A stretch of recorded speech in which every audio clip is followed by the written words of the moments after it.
नमस्कार दोस्तों, competition academy के सहयोगी चैनल द गुरु एकेडमी पर आप सभी का स्वागत है। आशा करते हैं कि आप सभी लोग अच्छे होंगे। आज की यह टेस्ट सीरीज है। आज 14 नवंबर है। 14 नवंबर की यह टेस्ट सीरीज है। लगातार लोगों को टेस्ट सीरीज भी दी जा रही है, नया बैच भी चल रहा है। और एक और सूचना है आप लोगों के लिए कि जो यूपी हायर है, UPHESC, इसकी परीक्षा संभवतः दिसंबर माह में और जनवरी के फर्स्ट वीक में होगा, यानी बोर्ड एग्ज़ाम से पहले, ऐसा आयोग के तरफ से पता चला है। खैर, अभी पब्लिकली ये नोटिस नहीं आई है,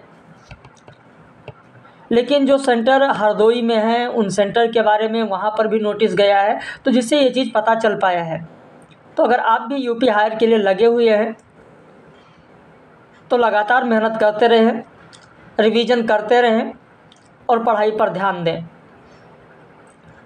तो आज की यह टेस्ट सीरीज है जो कि सारे प्रश्न हैं, और सभी के सभी जो प्रश्न हैं, सारे प्रश्न जो हैं वह आपके कॉन्सेप्ट पर आधारित हैं। तथ्यात्मक बहुत कम हैं। मुश्किल से 20% प्रश्न जो हैं, यानी लगभग 10 प्रश्न कह सकते हैं, तथ्यात्मक हैं और बाकी सारे आपके कॉन्सेप्ट पर आधारित हैं। तो चलिए शुरू करते हैं आज के इस महत्वपूर्ण टेस्ट सीरीज को। और अगर आप भी जुड़ना चाहते हैं यूपी हायर के लिए, UGC नेट के लिए, तो आप भी अपने मित्रों को कह सकते हैं, या आप जुड़ना चाहते हैं तो भी यहाँ पर यह नंबर लिखा है, इसका स्क्रीनशॉट ले लीजिए, इस पर आप संपर्क कर सकते हैं। और वीडियो को अंत तक देखिएगा। नए हैं तो कंपटीशन एकेडमी पर जाकर वहाँ पर भी चैनल सब्सक्राइब कर सकते हैं। बहुत सारे वीडियो आपको वहाँ पर भी मिल जाएंगे जो पब्लिश हैं। शुरू करते हैं। काव्य बुद्धि के आलोक में संवेदनों का संप्रेषण है, यह कथन किसका है? जयशंकर प्रसाद, सुमित्रानंदन पंत, महादेवी वर्मा, रामकुमार वर्मा। प्रश्न संख्या 1 यहीं से शुरू करते हैं कि काव्य बुद्धि के आलोक में संवेदनों का संप्रेषण है, यह कथन किसका है? आपका उत्तर हो जाएगा महादेवी वर्मा। अब कुछ लोग कहेंगे सर महादेवी वर्मा में मुझे तो नहीं मिला। भाई संधिनी आप पढ़ेंगे वहाँ पर भी उन्होंने इसका उल्लेख किया है। चिंतन के क्षण पढ़ेंगे वहाँ पर भी आपको मिलेगा। निम्न में से सही कथन कौन सा है? भारतेंदु युग आधुनिकता की प्रक्रिया का प्रथम उत्थान था। भारतेंदु की रचनाओं का महत्व उतना काव्यात्मक नहीं है जितना ऐतिहासिक। प्रेमघन की पंक्तियों में सुधारवादी दृष्टिकोण की गद्यात्मक अभिव्यक्ति आधुनिक कविता के प्रथम उत्थान को सूचित करती है। विकल्प है 1 2 2 3 1 3 1 2 3। आपका उत्तर हो जाएगा डी 1 2 3, तीनों सही हैं। निम्न में से सही कथन कौन सा है?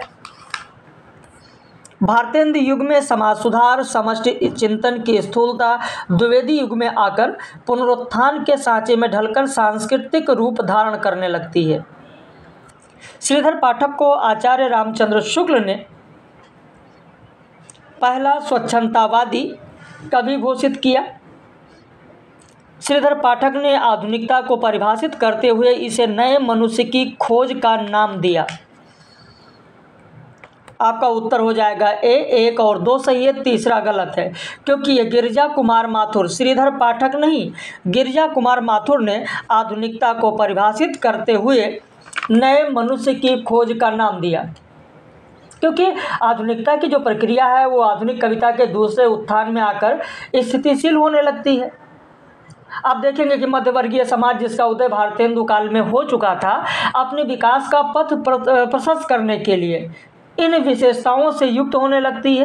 तो बहुत सारी चीज़ें आपको मिलेंगी। तो ये कहा गया है गिरिजा कुमार माथुर के द्वारा। निम्न में से गलत विकल्प कौन सा है? रामनरेश त्रिपाठी के खंड काव्य में आधुनिकता को समाज मंगल के धरातल पर रूपायित किया गया है। रामनरेश त्रिपाठी के खंड काव्य के कथानक पौराणिक और ऐतिहासिक न होकर क्या है? काल्पनिक है। मैथिली शरण गुप्त की रचनाओं का महत्व काव्यात्मक उतना नहीं है जितना ऐतिहासिक। रामकुमार वर्मा ने मैथिली शरण गुप्त को यमुना के बजाय गंगा का काव्यकार कहा और स्वच्छंदतावादी के बजाय मर्यादा का गद्यकार पद्यकार कहा। इनमें से गलत कौन सा होगा? आपका उत्तर हो जाएगा डी। इंद्रनाथ मदान ने मैथिली शरण गुप्त को यमुना के बजाय गंगा का काव्यकार कहा है और स्वच्छता के कवि के बजाय मर्यादा का पद्यकार कहा है। भाई राम मर्यादा के प्रतीक है। अगर मैथिली शरण गुप्त की बात करें तो राम मर्यादा के प्रतीक हैं, कृष्ण स्वच्छता के। लेकिन पौराणिक नारी संबंधी धारणा का विरोध करते हुए मैथिली शरण गुप्त एक हद तक आधुनिकता की चुनौती को स्वीकारते दिख रहे हैं। इनकी रचनाएं देखिए, ये नारियां, इनकी रचनाओं में नारियां चाहे उर्मिला हो, चाहे यशोधरा हो, विष्णुप्रिया हो, उपेक्षिता नारी के उद्धार में गुप्त जी के काव्य आपको देखने को मिलेंगे। यही उद्देश्य ही रहा है। मैथिली शरण गुप्त के बारे में गलत विकल्प कौन सा है? उपेक्षिता नारी के उद्देश्य के उद्धार में गुप्त जी के काव्य का उद्देश्य झलकता है। गुप्त जी को पारिवारिक जीवन का कवि भी कहा जाता है। गुप्त जी की रचनाओं ने परंपरा की न्यूनता और प्रगति की अधिकता पर बल दिया। गुप्त जी ने रीतिकालीन नारी दृष्टिकोण का विरोध किया। आपका उत्तर हो जाएगा सी। इसमें गलत सी होगा, क्योंकि गुप्त जी की रचनाओं में जो परंपरा है, परंपरा की अधिकता है, न्यूनता नहीं, प्रगति की न्यूनता है। प्रगति की अधिकता नहीं बल्कि प्रगति की न्यूनता है। भाई उनमें, उनकी जो रचनाएं हैं उसमें परंपरा की अधिकता देखने को मिलेगी, प्रगति की न्यूनता देखने को मिलेगी। आधुनिकता की प्रक्रिया वहाँ ठहराव की स्थिति में है, इसीलिए प्रगति की न्यूनता देखने को मिलती है। मैथिली शरण गुप्त जी की आशा अगर एक और हम देखें तो वर्ण व्यवस्था, आश्रम, धर्म, संयुक्त परिवार में है, जो मध्यकालीन बोध का परिणाम है। तो दूसरी ओर उनकी रचनाओं में हमको देखने को मिलेगा कि रीतकालीन नारी दृष्टि का विरोध उन्होंने किया, उसकी स्वतंत्रता के पक्ष में है।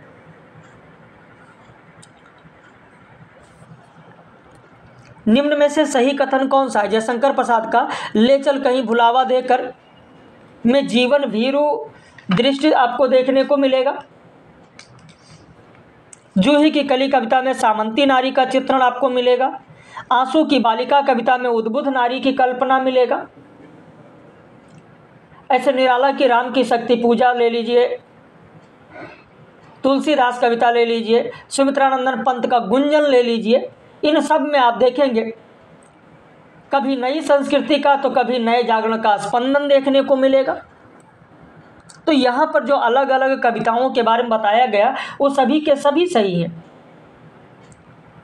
भाई जयशंकर प्रसाद का आंसू देखिए, महादेवी वर्मा के गीत देखिए, इसमें क्या है? अतृप्त और दमित वासनाओं की अभिव्यक्ति आपको देखने को मिलेगी।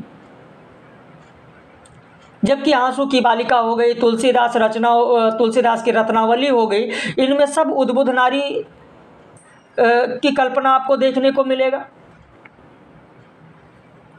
निम्न में से सही कथन कौन सा है?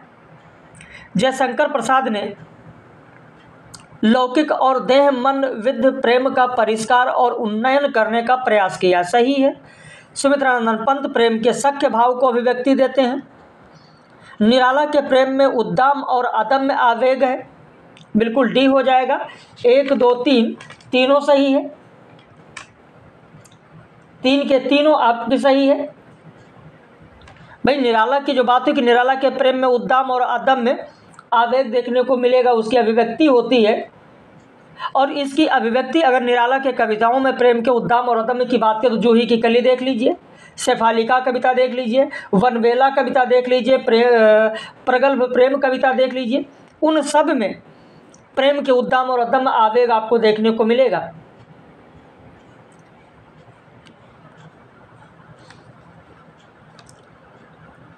निम्न में से गलत विकल्प कौन सा है?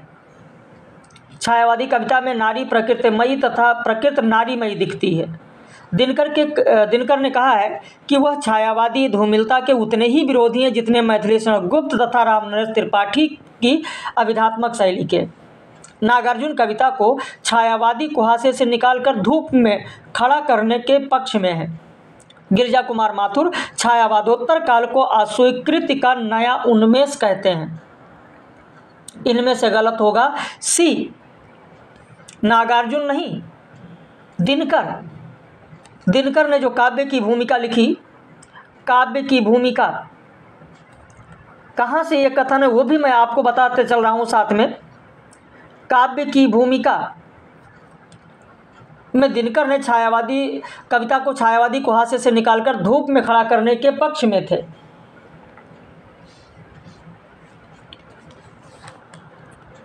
निम्न में से गलत विकल्प कौन सा है? मुक्तिबोध की कविताओं में उनके बेचैन मन की अभिव्यक्ति है। मुक्तिबोध को नामवर सिंह ने अस्तित्ववादी घोषित किया है।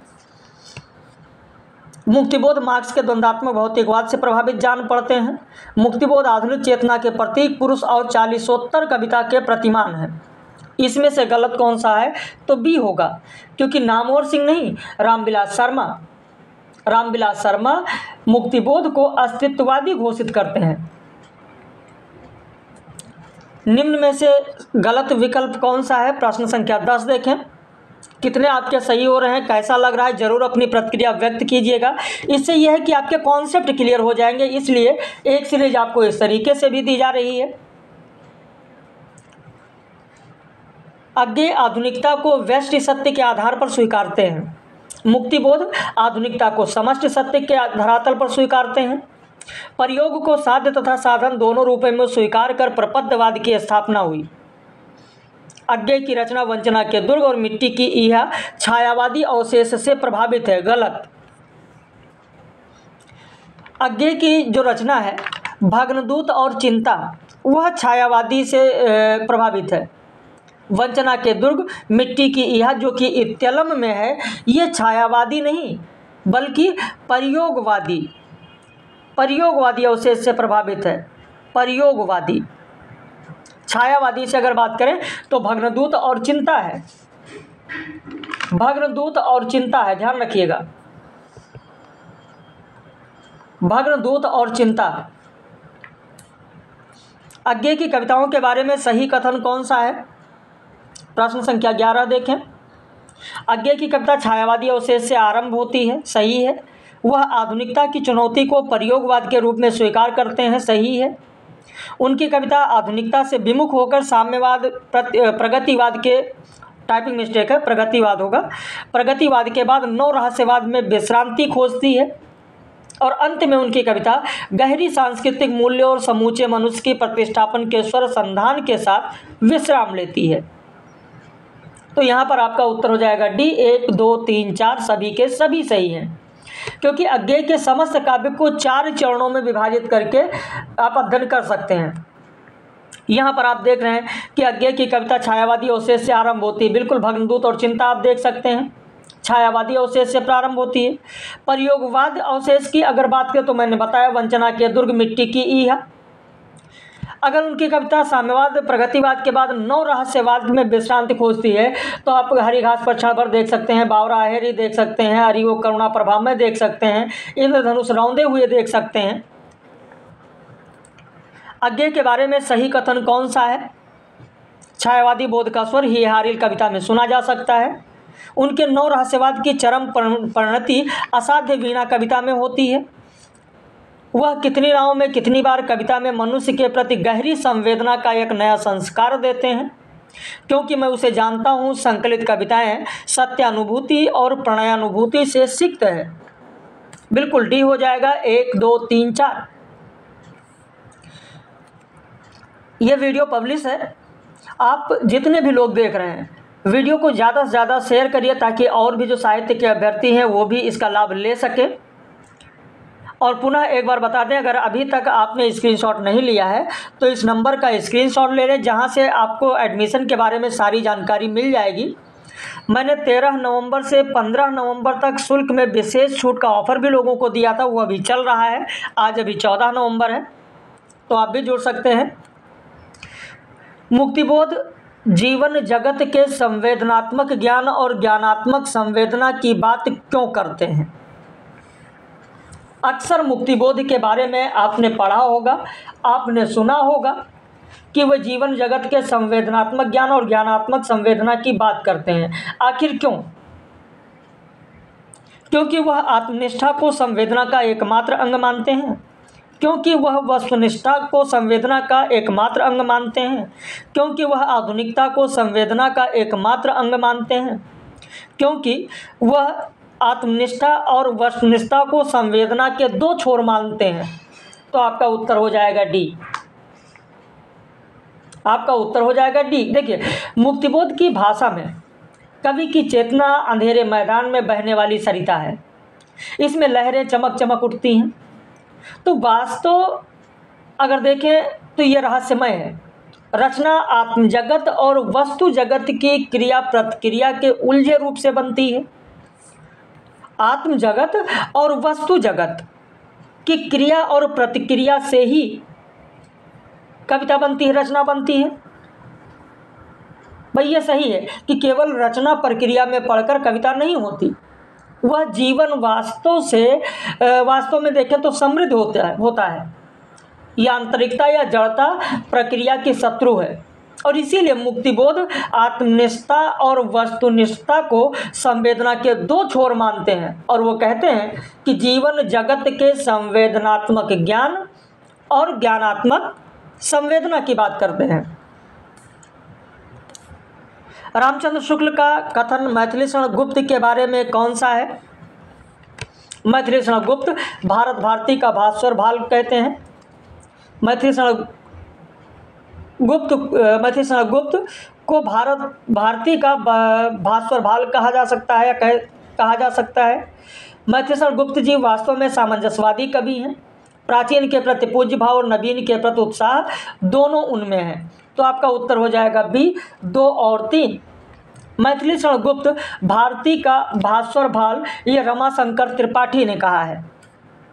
छायावाद संज्ञा का प्रचलन कब तक हो चुका था? आपका उत्तर हो जाएगा सी, 1920 तक हो चुका था। छायावाद संज्ञा का प्रचलन कब तक हो चुका था? तो आपका उत्तर हो जाएगा कि 1920 तक हो चुका था। निम्न में से सही कथन कौन सा है? मुकुटधर पांडे ने 1920 में श्री शारदा पत्रिका में हिंदी में छायावाद शीर्षक लेख लिखा।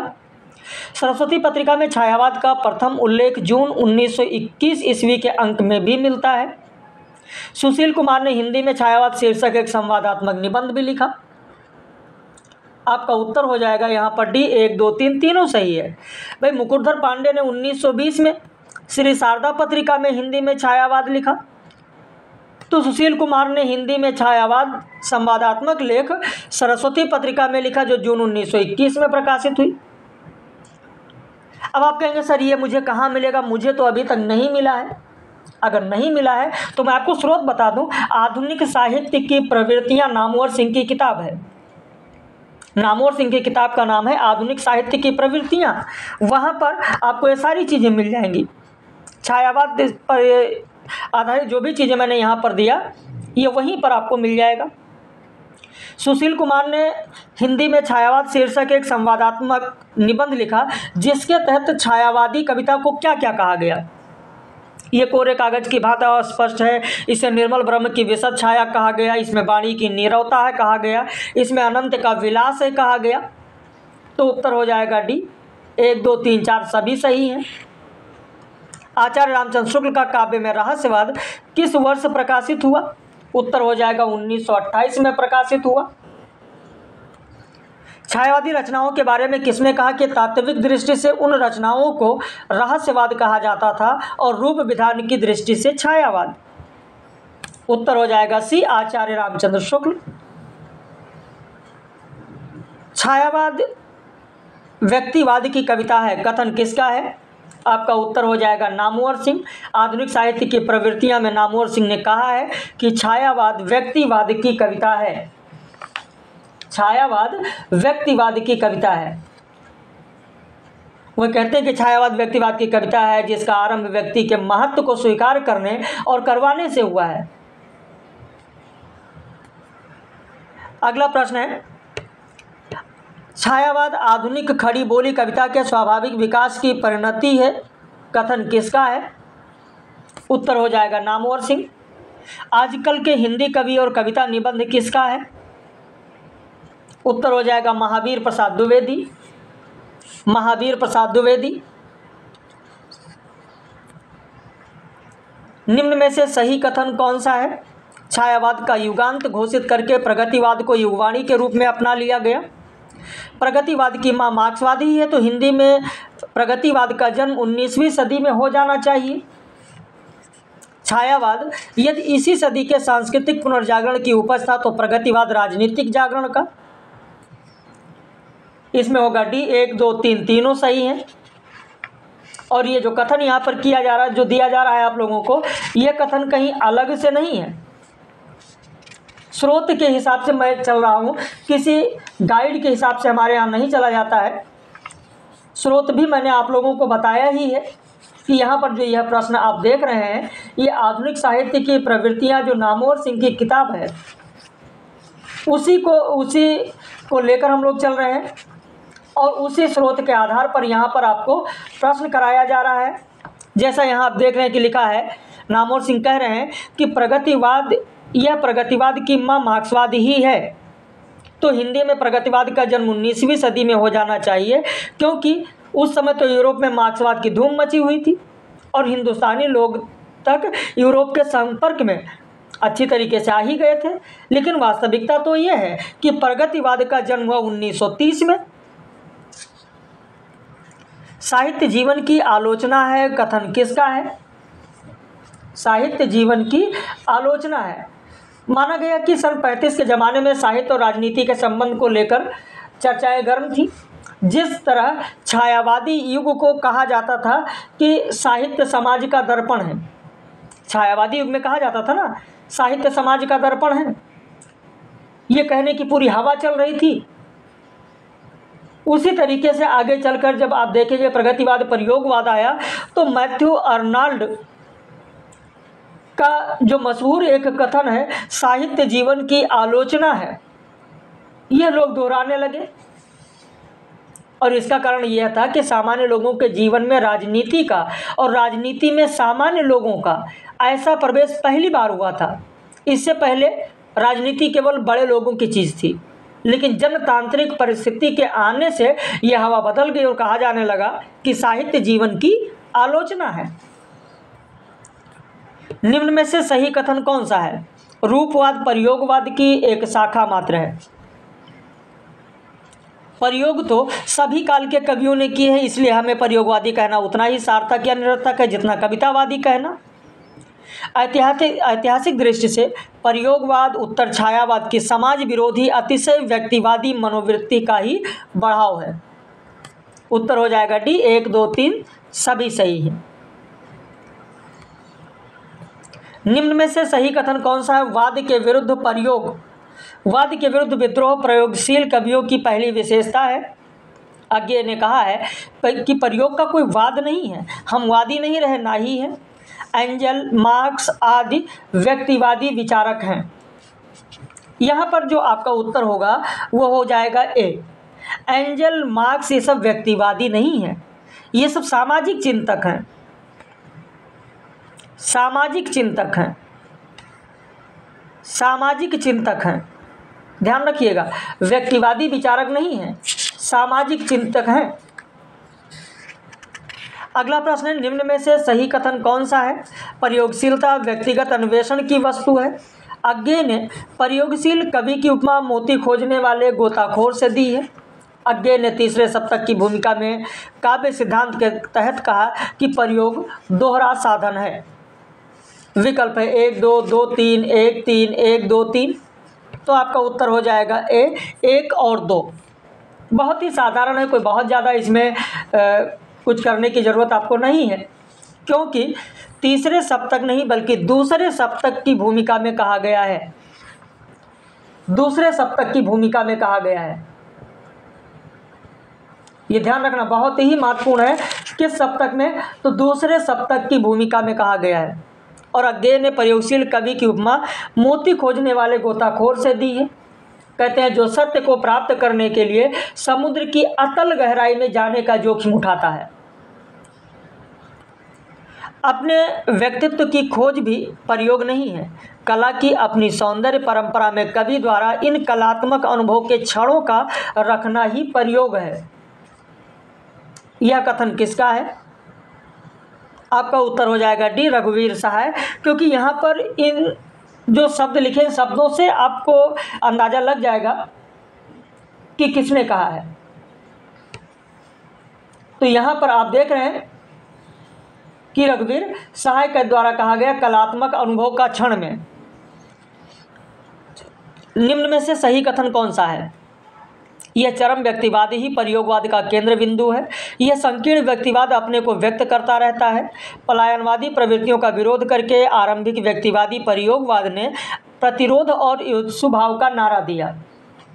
विकल्प 1 2 2 3 1 3 1 2 3। तो यहाँ पर आपका उत्तर हो जाएगा डी, 1 2 3। प्रयोगवाद का उदय ही मोहभंग से हुआ, इसलिए इसमें छायावादी कल्पनाशीलता के विपरीत यथार्थवाद का आग्रह अधिक है। यह कथन किसका है? उत्तर हो जाएगा सी, नामवर सिंह का है। नामवर सिंह अपनी रचना आधुनिक साहित्य की प्रवृत्तियां में कहा है। निम्न में से सही कथन कौन सा है? प्रयोगवादी कविताएं ह्रासोन्मुख मध्यवर्गीय जीवन का यथार्थ चित्र हैं। प्रयोगवादी कविताओं में एक विशेष प्रकार के घुटन और एक रास्ता मिलती है। प्रयोगवादी कविताएं मध्य वर्ग की मनोवृत्ति को समझने में काफ़ी उपयोगी हैं। उत्तर हो जाएगा डी, 1 2 3 तीनों सही हैं। निम्न में से गलत विकल्प कौन सा है? यहाँ पर गलत विकल्प कौन सा है? नरेंद्र शर्मा का पहला कविता संग्रह सूल फूल है। नारी प्रेम नरेंद्र शर्मा के काव्य की एक प्रमुख प्रेरणा है। पलाश वन कविता को कवि ने बेबसी और निराशा का गीत कहा। नरेंद्र शर्मा की कविता में जहाँ व्यक्तिवादी प्रवृत्तियाँ मिलती हैं, वहीं उनमें लोकमंगल के प्रति प्रबल आग्रह भी प्राप्त होता है। इसमें से गलत कौन सा है? आपका उत्तर हो जाएगा सी, पलाश वन कविता नहीं, प्रवासी के गीत कविता। नरेंद्र शर्मा का ये बहुचर्चित है प्रवासी के गीत, और प्रवासी के गीत कविता को नरेंद्र शर्मा ने बेबसी और निराशा का गीत कहा है।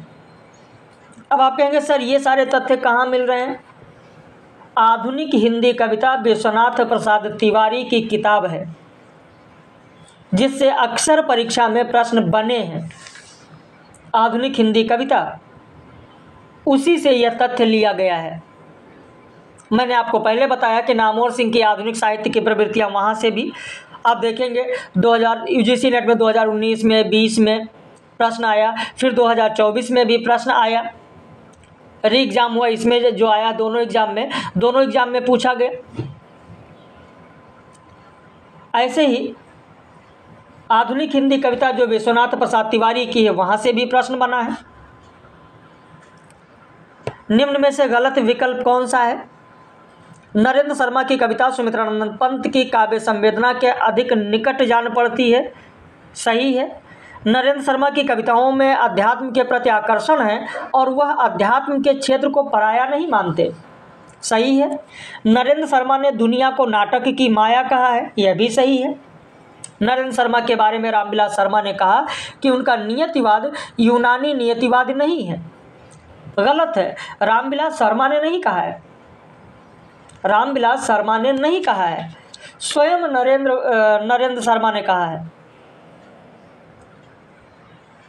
नरेंद्र शर्मा ने स्वयं इस चीज़ को माना है। नरेंद्र शर्मा खुद, जब नरेंद्र शर्मा पर नियतवादी होने का आरोप लगाया गया, तो उसका स्पष्टीकरण देते हुए नरेंद्र शर्मा ने कहा है कि मेरा नियतिवाद यूनानी नियतिवाद नहीं है।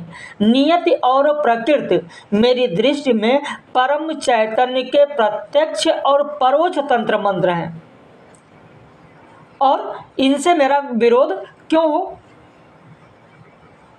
उन्होंने कहा कि मैं द्वैत और द्वंद्व की भूमि से अद्वैत और द्वंद्वातीत की ओर अग्रसर होते रहने के क्षणों में नियति के प्रति नतमस्तक होता हूँ, और मेरे लिए यह पुरुषार्थ की पराजय नहीं है। निम्न में से गलत विकल्प कौन सा है? प्रश्न संख्या 34 देखें। अज्ञेय के पूरे कृतित्व में मुक्ति शब्द का प्रयोग हुआ, जो कवि मन की मुक्ति लालसा को व्यक्त करता है। अज्ञेय के व्यक्तित्व की खोज का अर्थ ही है स्वतंत्र की खोज। प्रकृति के प्रति अज्ञेय का लगाव रहस्यवादी लगाव है। अज्ञेय की कई कविताओं में नगर सभ्यता पर व्यंग किया गया है। उत्तर हो जाएगा यहाँ पर सी। प्रकृति के प्रति अज्ञेय का लगाव रहस्यवादी नहीं रहा है, रहस्यवादी नहीं रहा है, ये ध्यान रखना। उनकी जो कविताएं हैं अज्ञेय की कविताओं में आप देखेंगे रहस्यवादी लगाव नहीं रहा है। और अगर यहाँ पर आप रहस्यवादी लगाव लगाएंगे तो फिर आपका यह प्रश्न गलत हो जाएगा। भाई प्रकृति के प्रति रहस्यवादी लगाव नहीं है, और यह लगाव मुक्त प्रकृति के साहचर्य में प्राप्त होने वाले आंतरिक सुख के कारण है। अज्ञेय प्रकृति की ओर इसलिए आकर्षित होते हैं कि वे प्रकृति के बीच मुक्त जीवन की जो सुख वन्य सुख है वो प्राप्त करना चाहते हैं। आदिम जीवन की गंध कभी मन को आकर्षित करती है, और ये नागर जीवन की भीड़, संस्कृति, कुंठा, यांत्रिक दबाव अपनी निजता को समेटकर दूर भागने का प्रयास करते हैं। तो प्रकृति के प्रति अज्ञेय का लगाव कभी भी रहस्यवादी नहीं रहा है। क्षण का आग्रह क्षणिकता का आग्रह नहीं है, अनुभूति की प्राथमिकता का आग्रह है। यह कथन किस रचना का है? आपका उत्तर हो जाएगा सी, आत्मनेपद में कहा गया है। आत्मनेपद में उन्होंने कहा है, आधुनिक युग का साधारण व्यक्ति यौन वर्जनाओं का पुंज है। यह कथन अज्ञेय ने किसमें कहा है? आत्मनेपद, तार सप्तक, दूसरा सप्तक, तीसरा सप्तक। उत्तर हो जाएगा बी, तार सप्तक में उन्होंने कहा है।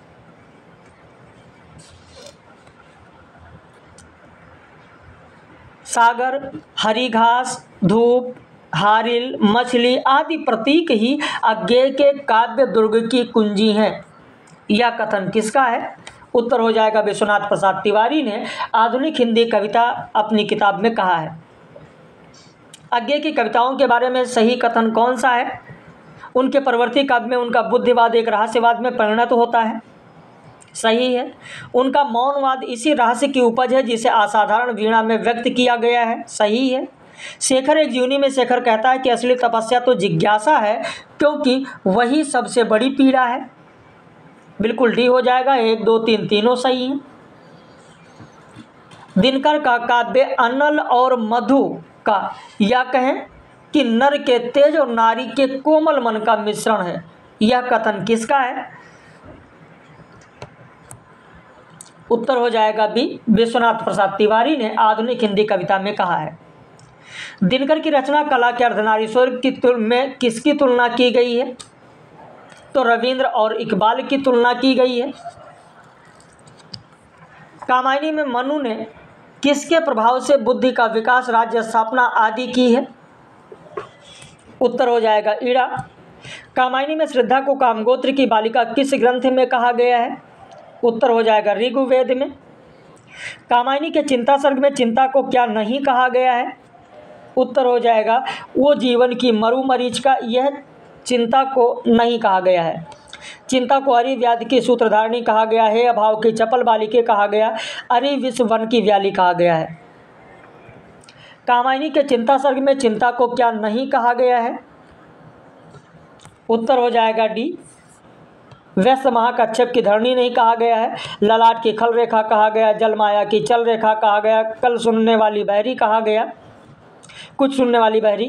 कामायनी के श्रद्धा सर्ग की पंक्ति की नील परिधान बीच सुकुमार के आधार पर श्रद्धा के समान किन किन कवियों के नायिकाओं का वस्त्र नीला बताया गया है? तो उत्तर हो जाएगा सूरदास की नायिका, बिहारी के काव्य में नायिका, कालिदास के काव्य में नायिका का परिधान नीला बताया गया है। कामायनी के श्रद्धा सर्ग में श्रद्धा का मुखमंडल की तुलना किससे की गई है? उत्तर हो जाएगा बादलों के बीच डूबता सूरज। कितना श्रम हुआ व्यर्थ, आया जब मिलन समय तुम खींच रहे हो हस्त जानकी से निर्दय।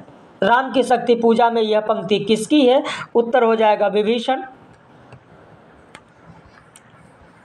राम की करो मौलिक कल्पना, शक्ति की करो मौलिक कल्पना। राम की शक्ति पूजा में राम को किसने कहा है? उत्तर हो जाएगा जामवंत ने। निराला की कविता राम की शक्ति पूजा किस आलोचक ने कहा कि यह कविता है या बिच्छू झाड़ने का मंत्र? उत्तर हो जाएगा राम नरेश त्रिपाठी, कविता कौमुदी में पढ़िए। स्रोत भी आपको बता देते हैं। कविता कौमुदी। राम की शक्ति पूजा में राम की पंक्ति कौन सी है? उत्तर हो जाएगा डी, 1 2 3 4 सभी हैं। प्रश्न कैसे लगे अपनी प्रतिक्रिया जरूर व्यक्त कीजिएगा। आपके कितने सही हुए यह भी बताइएगा। और अगर आप जुड़ना चाहते हैं या आपके कोई मित्र हैं जुड़ना चाहते हैं तो यह नंबर उनसे कह दीजिए या उनको दे दीजिए, स्क्रीनशॉट ले लीजिए, इस पर संपर्क कर सकते हैं। बाकी हम लोग फिर मिलेंगे ऐसे ही महत्वपूर्ण प्रश्नोत्तरी के साथ।